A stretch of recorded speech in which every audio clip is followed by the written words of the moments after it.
What's going on, ladies and gentlemen? We just conducted the interview with Mr. Ian Cunningham, but I'm sorry, not Mr. Ian Cunningham, Mr. Daniel Hatman. And we're going to talk a little bit about Ian Cunningham. I'm just going to do a quick pop up show. If you had anything that you liked or things that you might have enjoyed with that last show, please tell us. But what I'm getting ready to go ahead and do is go ahead and get this thing started. And we're going to talk a little bit about the press conference this week. And I'm going to drop the link in the chat for fans to come in. So let's go ahead and get to it. Okay, y'all, this is it.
Hey, what's going on, ladies and gentlemen? I know I'm just getting back on here. We literally just got off. But hey, we are going to talk about Ian Cunningham coming through the building. We appreciate Mr. Daniel Hatman for coming through, doing an interview for us, and just really talking about what it takes to be an NFL scout and what people are looking for in that time. We're just going to do a quick little pop-up show, not going to be up here that long. Just got done doing the interview. I want to hear from the fans and even some of my guys and whatnot. I dropped the link for those guys so they can tap in. But man, the interview this week, you got to give Ian Cunningham credit because him stepping into a situation where the Falcons are bringing in a guy that's a hometown guy, a guy that has been groomed in two different organizations, really three different organizations. I feel as if he got his feet on the ground in Chicago. But when you look at how he was groomed, you look at Chicago, you look at the results of what he put together. You look at who taught him from Ozzie Newsome to Howie Roseman, and you look at what he learned from those organizations and how he applied it. Now, the question is, how do we apply that to the Falcons at this point? How do we get in this situation?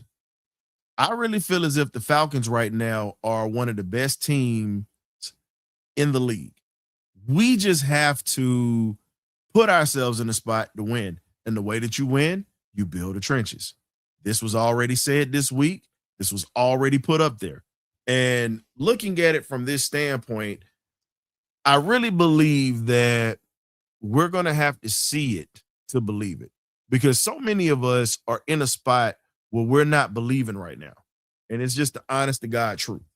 And what I like to believe is the Falcons are going to be in a situation to where they can put an elite offensive line around Michael Penix Jr.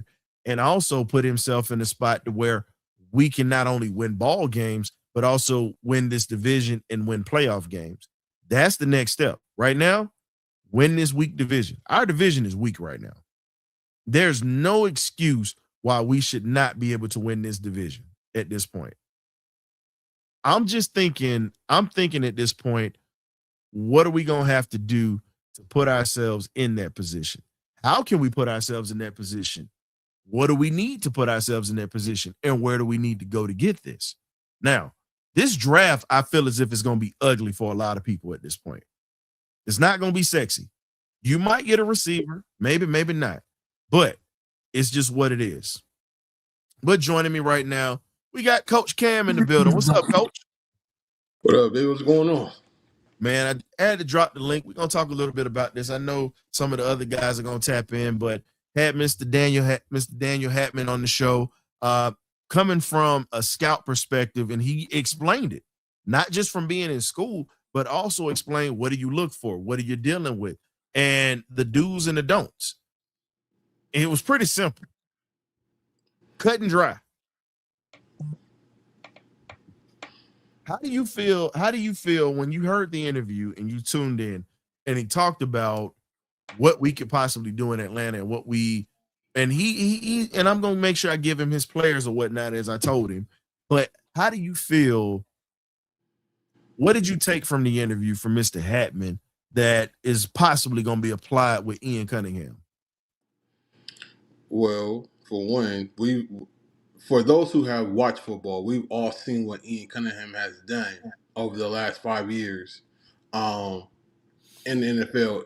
More respectively, what he's done with Chicago in the last 3 seasons. So, being able to have a keen eye for talent, and it doesn't matter the bigger schools or smaller schools, but when you have the ability to actually understand the fundamental parts of what makes an all pro or even a above average type of player, it goes far. And what we've seen, especially what Mr. Hatman said, is that football is cut and dry.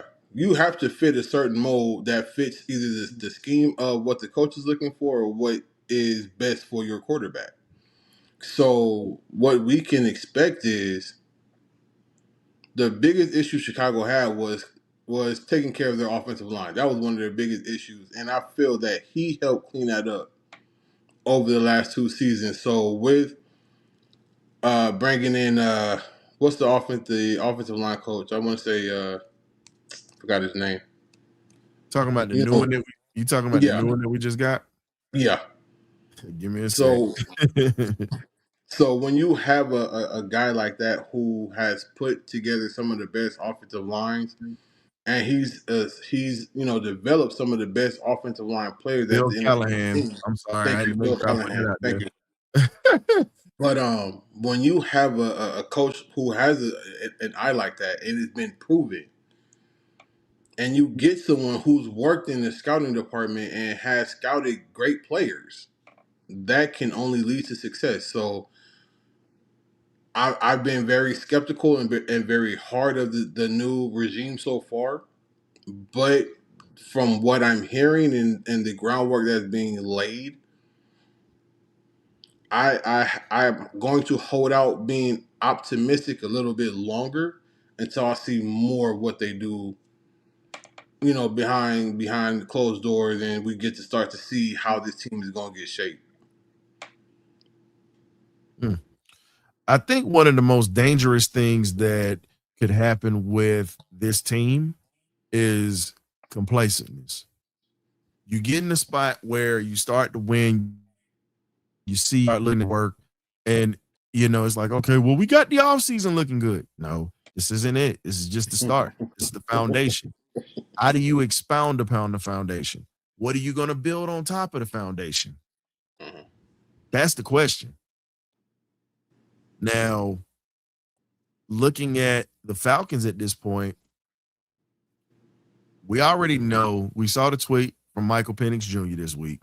Now, some of us are going to be, like I said, we're going to keep it honest about him. I'm going to keep it honest about my quarterback. He's a Falcon. I'm going to tell the truth, whether people like it or not. Now, it might not. Here's my thing. What I might say might not fit your narrative. What I might say might offend you. But hey, we still pulling for this logo at the end of the day. But we have to see him perform. We can't defend the fact that he's been hurt. When he was healthy, he was up and down, up and down. But that's not all on him either. That's also on that offensive line, and also on your on a former coach and a former coordinator. Mm-hmm. Now, you have somebody totally new in here. I don't want to rush this kid back just yet. I want a bridge quarterback right now. That's what I would like to see. Do not rush him back because we need that knee to be strong. Need it to be strong. We need him to be mentally strong because, again, whether you realize it or not, there are going to be players that are going to take shots at it while he's throwing. Some guys might get a flag. It is what it is.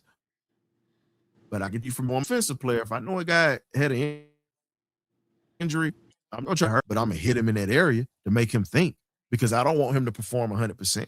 And that's the type of message from some players. Not saying it's a dirty move because guess what? I got to tackle you. I got to hit you. I got to wrap up and bring you down when I drive. But guess what? I'm going to drive through that recently surgically repaired leg to test you and see if your heart is there. That's what I'm looking at. Now, the foolishness that Stephen A. Smith said the other day, this is how you know he doesn't watch Falcon football. Now, look, we speak on Penix because we watch games. We watch what happens.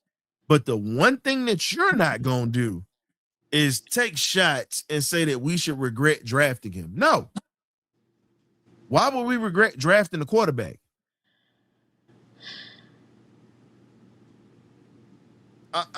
I'm seriously baffled. I'm seriously baffled right now with the foolishness that this cat has come up with. You sunk to an all-time low and really look like the stupidest person in the room. But if I got your type of money, Negro, I would love to be able to be that type of person in the room. But here's the thing, I got values. I ain't selling my soul for $1. You are all over the place, and I get it because you pretty much have to cover sports. You're a personality. But I'm just gonna be honest with you. The greatest personality that ever was at ESPN is no longer with us. Mr. Stuart Scott. Stuart actually studied all sports and knew what he was about. And give us a little bit of if you haven't seen his 30 for 30, please check it out. Stuart Scott is a voice for a generation that changed for what we see right now. The reason why you see podcasts and people being able to go off the cuff is because of Stuart Scott. I'm not a traditionalist. Stuart Scott raised me as a child. I remember watching ESPN2 when it first aired, and he was on water skis and he was doing things way before he was sitting at that Sports Center desk. I was a fan of him back then. So again, when we look at people that are in that position, Stephen A., you got some things you just don't need to say. It's better to let people think you're a fool than to prove that you're a fool. But I'm not gonna sit here and go back and forth because we'll be sitting here talking about Stephen A. and we can have a whole hour conversation about this fool. But it is what it is. So here's something that most people haven't talked about. The Minnesota Vikings general manager was fired. And what happens is this. With the general manager being fired, you have a shot at Jordan Addison. And when you have a shot at Jordan Addison, that can definitely help when it comes to our passing game with stretching the field at this point, depending on how much he caught. So Cam, before I let you get to it, what's up, Ron? What's up, man? I heard what you said about Stephen A. Smith. I moved on from that topic, man. I'm not doing it because we'll hear all night about it. No, we got to stick with the topic that we got on the screen. Okay. So we talk about Jordan Addison right now. And look, because I already know that's going to cause a stir, and everybody will be in here jumping on that the whole night because that's been on everybody's podcast. Okay. But so you know what? I'm gonna be nice. You're a guest in the house. No. How do you feel about the Falcons possibly making making some kind of a attempt to even look at Jordan Addison at this point. Now that the Vikings general manager has been fired, and he's still on a rookie contract right now, by the way. Right. I would love it, but I think our new GM got the mindset that he would trade draft picks back. So I don't really see him doing nothing like that this year. Maybe next year he will go out and trade for a top wide receiver and stuff like that, but not this year. Okay. Cam, how do you feel about possibly looking at Jordan Addison coming to Atlanta and possibly making some moves? Because like he said, best player available, whether it's as a free agent. This was something that was said in that press conference. How do you feel about it? Y'all know I love Jordan Addison, the person. I've gotten to watch the kid grow up in Southern Cal. I've watched his whole family, his cousins, the whole nine. But as far as bringing him to Atlanta, no, absolutely not. And the reason why is we already have a number two playing the role of a number one as Drake London. So why would we bring 2A and have 2B here? We need a guy that's going to be the number one. As great as Jordan Addison has been, he's too loose. He reminds me too loosely of Calvin Ridley.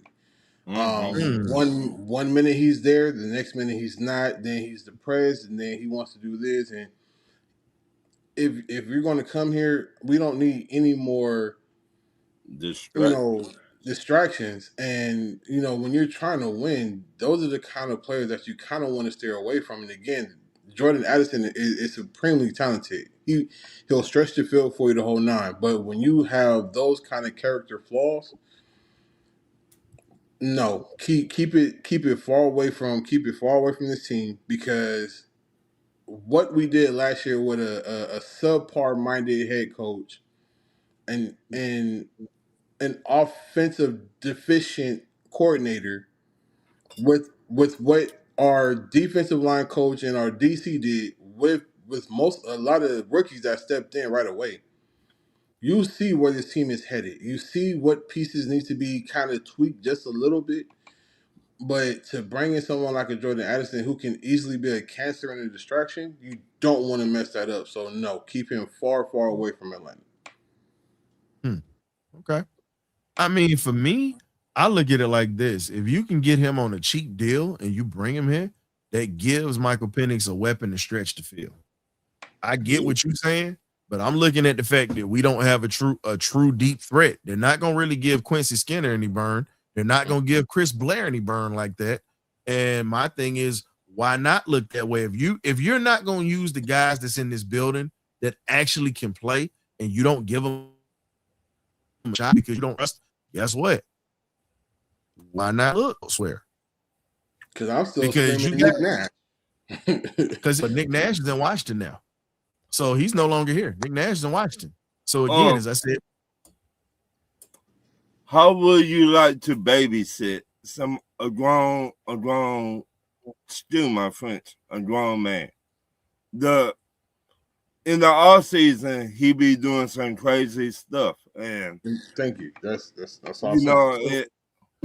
So here's my thing. Before you get that off, because you stopped me from when I was cooking, so I'm gonna go ahead and answer your question and shut it down. Now, I'll tell you this: when you look at the military, you got 18-year-old kids, some 17 that come in that are irresponsible, and guess what? They're in charge of millions of dollars worth of equipment and war equipment as well. And they have responsibilities. And guess what? They make mistakes just like these kids in the NFL. It's just not talked about. Cam, you know, because you had them under you. I know because I serve with a lot of them. So again, I'm not going to sit there and say that, because here's the thing. Millions of dollars in your pocket to have access to stuff, opposed to millions of dollars to destroy things if you do something stupid. Either way, you have immaturity on both sides. Yeah. Immaturity is immaturity. But guess what? Eventually you got to grow up. Yeah. We're drafting guys out of college. Again, I'm looking at it from this standpoint. Has he been arrested? Yes. Yes. How many times? Twice. For what? One was for, I believe, was a battery Car. charge, and a DUI. Right. Was the battery charge against a man or a woman? I don't remember. All I know is it was a battery charge. I don't remember the details of it. So here's the thing. Did you guys look at the whole story before you started bringing that up? Yes, he was arrested twice. But at the same time, how many athletes do you see get into a situation where they have people that start stuff with them and they put hands on them? Mm. Charles Barkley did it a lot. He got arrested for it. Yeah. I'm giving this cat the benefit of the doubt like we do everybody else. Yeah. And What? didn't he also get a suspended for PED use? Yeah. So I'm just saying, like, it's a track record with him. Like, I'm not saying like Okay. I'm not Fair saying he's a bad kid or anything like that. What I'm saying is your record, your reputation precedes you. We know what you come with. You're a You talented player, are. no doubt. You great talent, no doubt. But the best thing for any player is the best ability is your availability. How often will he be available? Whether he's injured, he gets suspended for drug use, he gets arrested, he just needs time off to deal with his mental health. So again, I don't want to make it seem like I'm bashing the kid because I'm not. I know the Addison family. I've gotten to meet them the whole nine. Great kid, but he's done some things in the past that just make me look at it as, with the way that this team is currently set up to succeed, do you want to bring in a piece that may alter that because of the people who are watching what he's doing, because he's a seasoned vet, because he's been in the league for almost 6 years. This is what, his 5th year, going on his 6th. So you're a vet. You're a seasoned vet. I think it's his fourth going on. Okay. I gotta look that back up. But you know what though? I'm gonna be honest with you. You gotta have a loose cannon here and there on the team that produces. I already told you I'm done with church boys on this team. Yeah. Now y'all all now look. Now, Ron, you one of the biggest ones that always say, well, we don't need no more church boys on this team. Guess what? Yeah. There you go. That's a guy that has a little bit of a checker pass, but it hasn't been bad enough to where it's cost him tremendously. Yeah.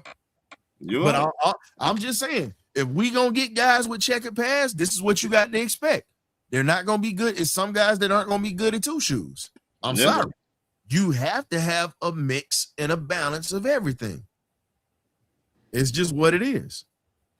I get that everybody wants the guy that stands up in front of the podium and does this. No, I don't need that.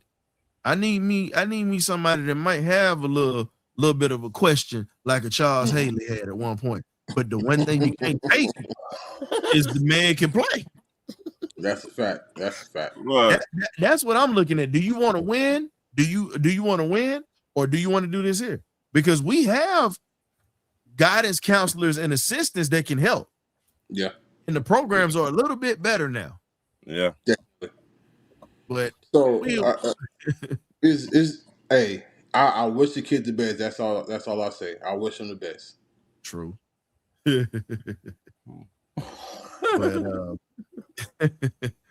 But man, so we look at Ian Cunningham being introduced officially. I'm gonna wrap this up because we only gonna do like a little quick, 30-minute session. We already at 20-something minutes. So with him being in the press conference, what did you take away from it, and what do you expect to happen? Ryan, go ahead. I expect for him to fix our offensive line. We get more depth. We won't be looking like we did this year coming up. The some of those games, and I was one of them, blaming on Zach Robinson with his play calling. But since it been the off season, I went back and looked at those games. I like we were injured on the offensive line. So, and he used to be an offensive lineman, so he know what to look for. Mm-hmm. So, and the defensive line too. He would fit both of them. That's what I got from Cam. It's really not much more I can say because Ryan hit it right on the head. When you have an offensive lineman who knows how to scout, number one, but a man who played the position and was groomed in a position, he knows exactly what he's looking for. And because of what I've seen him do in Chicago with that offensive line, bringing in our center from last year, and look what he's at. He was he's an All Pro player this year. So when you can take pieces that a lot of fans looked at was like, hey, this guy is subpar, he's terrible, and then the next year put him in the system and you work with him and then you see what he could be. That's the kind of guy that you want to bring in. So I'm extremely I don't want to be too optimistic, but there's hope at the end of the tunnel. Well, I could just say at this point, I'm from Missouri right now. I was born in Georgia, raised around Georgia and Florida. But guess what? I'm from the show me state right now. They got to show me. Yeah. All the talk is done for me, but the two things that I look for and what got my attention, I'm not sold on it, but it got my attention. Prove it and earn it. Yeah. He said that in the same sentence. So for me, I need to see them prove it. I need to see us earn it. And at this point, we have to see what we have in Jack Nelson now. Because again, after the way that this season turned out, you got to see what you have in this kid that you just drafted last year. And you have to see what he's going to bring to the table because, again, you're getting ready to bring in more linemen. And at this point, you pay McGarry all that money. McGarry sucks at pass blocking. If Callahan can't get him right in pass blocking coming up this year, because he's a vet, he got to go. He got to go. I know y'all all want to clamor for him, but I'm telling you now. No, McGarry should have been gone. You might not agree with me on this, but if Bill Callahan can't do anything with him in the passing game as pass blocker, he got to go. He's a seasoned vet that's on his second contract now. No more excuses at this point. You're on your second contract. You're not a young pup anymore. You actually have made it to contract number 2.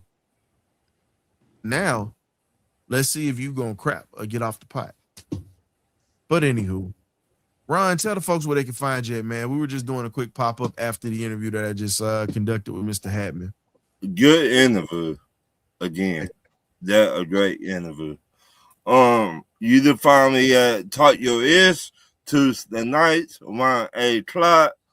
You can find me on the eye test on Thursday nights around 10 o'clock. And you can find me on Pops and the Henry Brothers on Saturday night around 10 o'clock. So, peace. Appreciate you, Ron. Cam, definitely appreciate you popping in for the quick pop-up show, man. Hopefully you enjoyed the interview, and hopefully I asked questions that actually help the people and the masses out so they can understand the process. I wasn't just talking Falcon football. I wanted to make sure that we talked about the process of interviewing. You did a great job. You did a great job. Like I said before, so you did a great job. Hopefully I got your questions answered because it was one that you asked and I remember it and I popped it up at the end.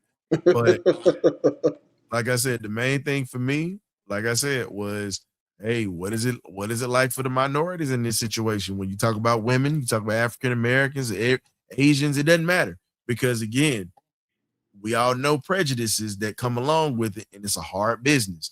And as he said before, there are pockets in the NFL that still have that, and he said it.